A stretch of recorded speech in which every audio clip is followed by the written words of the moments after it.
First day of school, he was caught sleeping in class by his teacher. But the teacher didn't get angry. Instead, he asked him a few simple questions, yet the boy couldn't answer a single one. So the teacher criticized him for being lazy and good for nothing, saying he was a disgrace to his father.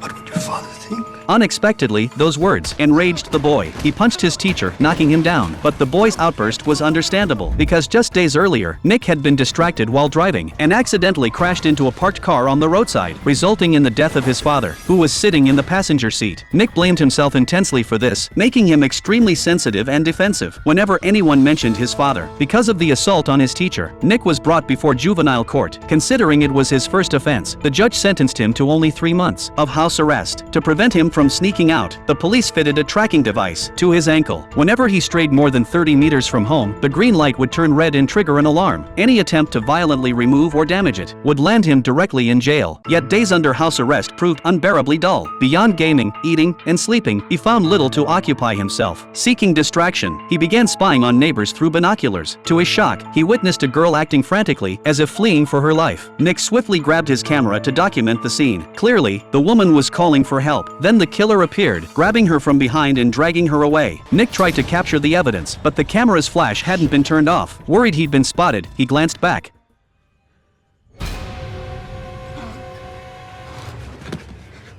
The killer saw him. Just as Nick was panicking about what to do, the murderer had already crept up to his house.